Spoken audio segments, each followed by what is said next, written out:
হবে না, ছোট একটা ক্লাস 10 মিনিটের মতো হবে। নো প্রবলেম, 10 মিনিট জাস্ট একটু বাইরে দেখে নিলেই হয়ে যাবে। একেবারে ছোট্ট একটা ক্লাস, কারণ আমরা আজকে পুরো কি করব, আনগেট করব। তো আমরা যখন আচ্ছা। পুরো আনগেট, আনগেটটা কিভাবে করব, লাইক হচ্ছে আমার কাছে একটা পুরো একটা অ্যাসাইন থাকতে হবে। লাইক এটা হচ্ছে আমার পুরো একটা অ্যাসাইন। তো আমাদের কি ভাই রেকর্ড স্লার অ্যাকাউন্ট, করতেছেন? সরি। হ্যাঁ রেকর্ড করতেছে, আপনি যখন বলেছেন বাহিরে আছেন আমি তখন রেকর্ড ওপেন করে দিয়েছি। আচ্ছা, আমরা কি আচ্ছা ঠিক করব, আছে, বলেন। আনগেট করার জন্য আমরা প্রথমেই অ্যামাজন স্লার সেন্টারের ডটের পাশে দেখেন থ্রি ডট অপশন আছে একটা, এখানে ক্লিক করব। এখানে ক্লিক করার পরে ক্যাটালগ বলে একটা অপশন পাবো, এবং এই জায়গাটায় অ্যাড প্রোডাক্ট নামে একটা অপশন পাবো। এই অ্যাড প্রোডাক্টের উপরে আমরা ক্লিক করব। অ্যাড প্রোডাক্টের উপরে যখন আমরা ক্লিক করব, আমাদের সামনে কি হবে, লিস্ট ইউর প্রোডাক্ট নামে একটা উইন্ডো ওপেন হবে। এইটা, এই জায়গাটায় দেখেন অনেকগুলো সিস্টেম আছে, সার্চ আছে, প্রোডাক্ট ইমেজ আছে, প্রোডাক্ট আইডিস আছে, ওয়েব ইউআরএল আছে, ব্ল্যাঙ্ক ফর্ম আছে, স্প্রেডশিট আছে। আমরা এগুলার কোনোটা ইউজ করব না। আমরা কি করব না, কোনোটাই ইউজ করব না। আমরা সার্চ যেটা আছে এটা এরকম সিলেক্ট থাকবে অটোমেটিকলি। এই জায়গাটায় search your catalog or Amazon's catalog for a listing to sell or copy, এখানে আমাদের অ্যাসাইন যেটা থাকবে সেটাকে পেস্ট করব। পেস্ট করার পরে এখানে সার্চ অপশনটা ওপেন হবে, এইটাতে আমরা সার্চ করব। যখনই আমরা সার্চ করব, সার্চ করার পরে কি হবে, সার্চ করার পরে আমরা দেখতে পারবো যে প্রোডাক্টটার ইনফরমেশন গুলো নিয়ে এখানে দেখাবে, এবং তার নিচে দেখাবে সিলেক্ট কন্ডিশন এন্ড সেল। এই জায়গায় আমরা ক্লিক করব।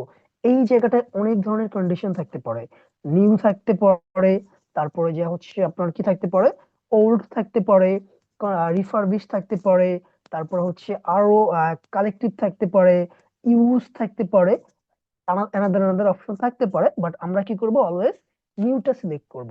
নিউ সিলেক্ট করার পরে আমাদের নিচে দেখবো দুইটা অপশন, একটা হচ্ছে কপি লিস্টিং আর একটা হচ্ছে অ্যাপ্লাই টু সেল। এই জায়গাটায় বেশ কয়েকটা অপশন থাকতে পারে। একটা থাকতে পারে নট অ্যাভেলেবল, মানে এই প্রোডাক্ট আপনি সেল করতে পারবেন না, কোনোভাবে ওটা কেনাও যাবে না, সেলও করা যাবে না, কিচ্ছু করা যাবে না। আরেকটা থাকতে পারে অ্যাপ্লাই টু সেল, যেটা দিয়ে আমরা কি করব, ইনভয়েস দিয়ে প্রোডাক্ট আনগেট করব। আরেকটা থাকতে পারে sell this product. Sell this product যদি থাকে তাহলে কি হবে, ওইটা আমরা অটোমেটিকলি সেল করতে পারবো, আমাদের কোনো আনগেটের যে প্রবলেমটা আছে, হ্যাসেলটা আছে, এটা ফেস করতে হবে না। বাট যদি এরকম থাকে অ্যাপ্লাই টু সেল, সেক্ষেত্রে আমাদের কি করতে হবে, আমাদের অ্যাপ্লাই টু সেলে ক্লিক করতে হবে। অ্যাপ্লাই টু সেল ক্লিক থাকা মানেই হচ্ছে এই প্রোডাক্ট আমাকে আনগেট করতে হবে। আমরা আগে শুনে আসছি না, এই প্রোডাক্ট আনগেট করতে হয়, আনগেট করতে হয়, এইটাই হচ্ছে সেই আনগেট। আমরা কি করব, এই অ্যাপ্লাই টু সেলে ক্লিক করব। অ্যাপ্লাই টু সেলে ক্লিক করার পরে আমার সামনে আরেকটা উইন্ডো ওপেন হবে, যেখানে লেখা থাকবে সেলিং অ্যাপ্লিকেশন। এবং এই সেলিং অ্যাপ্লিকেশনে আরেকটা জিনিস লেখা থাকবে, সেটা হচ্ছে you need approve to sell. Like হচ্ছে ব্র্যান্ড বলেন এবং হচ্ছে ডিস্ট্রিবিউটর বলেন, যার কাছ থেকেই হোক, ইনভয়েস দিয়ে আপনাকে কি করতে হবে, অ্যাপ্রুভ নিতে হবে। এর নিচে থাকবে রিকোয়েস্ট টু অ্যাপ্রুভাল। আমরা রিকোয়েস্ট টু অ্যাপ্রুভালে ক্লিক করব। রিকোয়েস্ট টু অ্যাপ্রুভালে ক্লিক করার পর আমাদের অ্যানাদার আরেকটা উইন্ডো ওপেন হবে, যেই জায়গাটায় থাকবে selling application for brand, you are requesting approval to sell. এই যে ব্র্যান্ডের নাম হচ্ছে এইটা, ব্র্যান্ড আইটেম, মানে হচ্ছে কি এটা করতে চাচ্ছি। At least one purchase invoice, একটা ইনভয়েস লাগবে, সেটা আপনি ব্র্যান্ডের কাছ থেকে নেন, ম্যানুফ্যাকচারের কাছ থেকে নেন, বা ডিস্ট্রিবিউটরের কাছ থেকে নেন, যার কাছ থেকেই নেন, নো প্রবলেম। এরপরে দেখেন document must meet the following requirement. এই রিকোয়ারমেন্ট অনুযায়ী আপনার ডকুমেন্টটা কি হইতে হবে, হইতে হবে। সেটা কিরকম, ডেট লাগবে 9 নভেম্বর, সরি সেপ্টেম্বরের 9 থেকে, মানে 180 দিন, বিগত 180 দিনের ভিতরে যদি আপনার ইনভয়েসটা ক্রিয়েট করা হয়, তৈরি করা হয়, তাহলেই আপনি ওটা এখানে দিয়ে আনগেট করতে পারবেন। এখন অনেকে মনে করেন যে 1 বছর আগের ইনভয়েস দিয়ে এখানে আনগেট করবেন, সেটা কিন্তু পসিবল না। এরপরে দেখেন include your name and address matching the information in your selling account.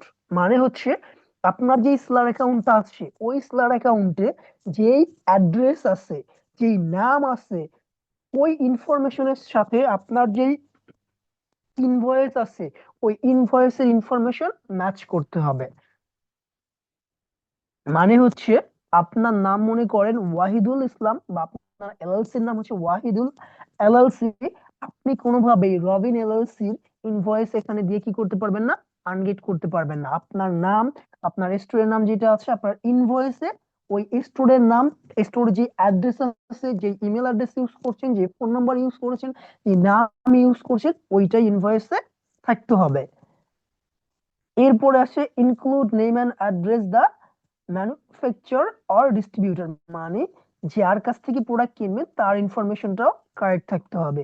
এরপরে 10 পিস মিনিমাম পার্সেস 10 ইউনিটের নিচে ইনভয়েসে থাকতে পারবে না, এমন ইনভয়েস হতে পারবে না যেটাতে আপনি 5 পিস 2 পিস 3 পিস কিনেছেন, মিনিমাম ইনভয়েসে 10 পিসের উপরে হইতে হবে। এরপরে যেটা আছে প্রাইসিং, এটা অপশনাল, কোনো প্রবলেম নাই। এরপরে যেগুলো আছে এগুলাও মোটামুটি, তো আমরা এগুলা ওপেন করে দিব, মানে সবগুলোতে কি করতে হবে, টিকমার্ক করতে হবে।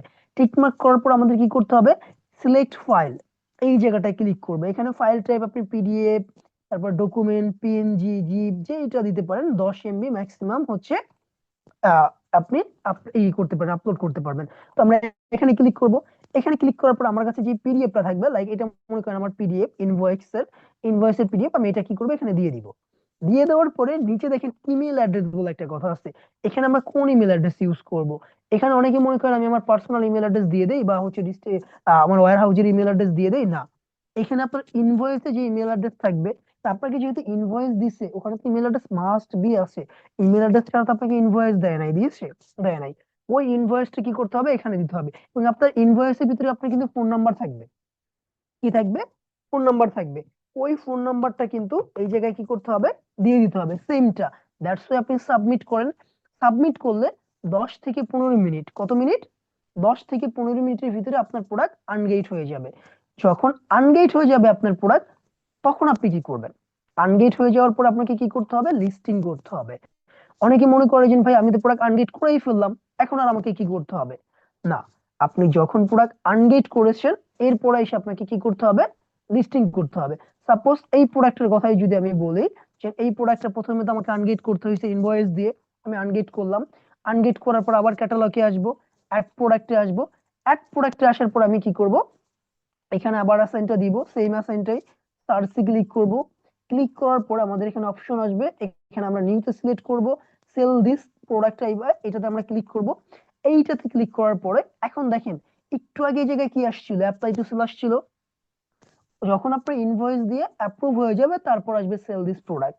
তো সেল দিস প্রোডাক্টে যখন আপনি ক্লিক করবেন, একটু আগে অ্যাপ্লাই টু সেলে ক্লিক করার পর আমাদের এখানে এই ইনফরমেশন আসছিল, বাট সেল দিস আইটেমে ক্লিক করার পর আসতেছে এসকেইউ, কি আসতেছে, এসকেইউ।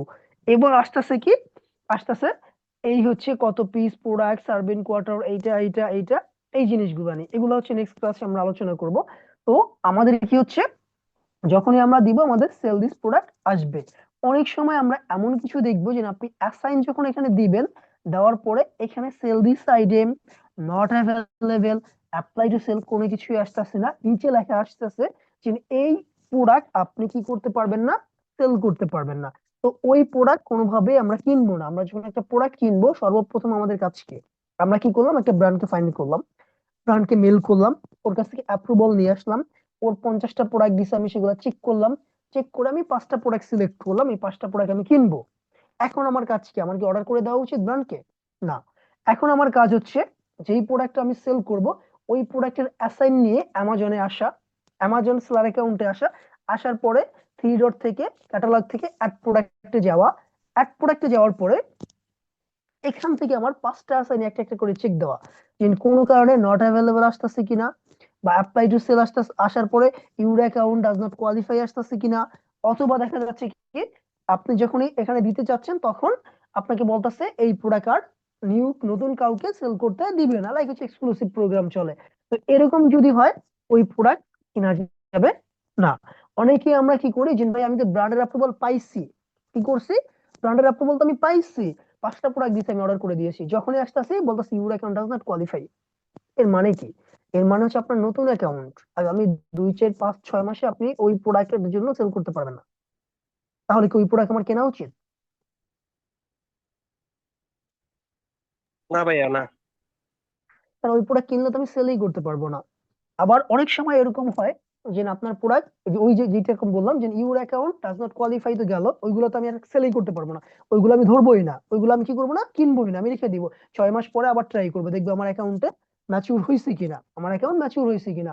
তো ওকে, তো যদি আসে যে এমন করে লেখা থাকে যে আপনি এই প্রোডাক্ট এখন সেল করতে পারবেন না, তখন ওই ব্র্যান্ডকে, যে ব্র্যান্ডকে ওকে একটা স্ক্রিনশট দিবেন, যে তোমার এই প্রোডাক্ট আমি কি করতে পারতেছি না, লিস্টিং করতে পারবো না।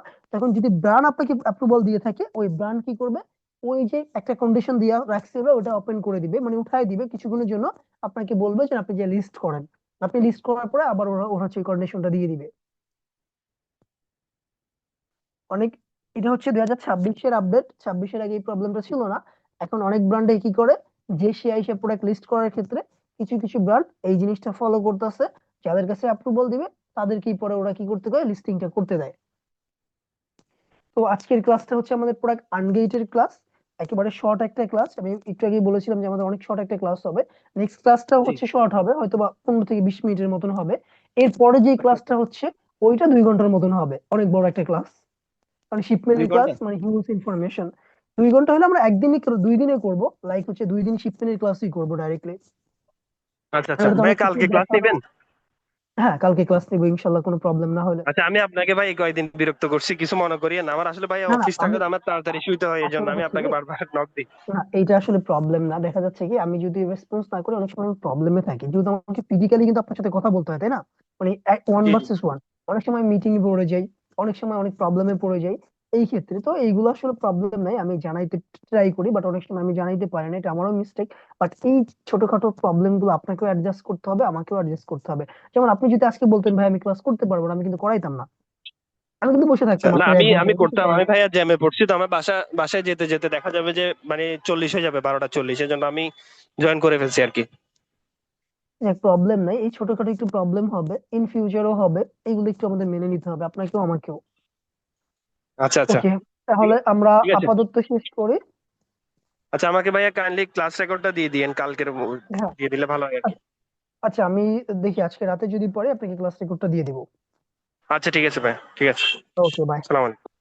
ওয়ালাইকুম আসসালাম।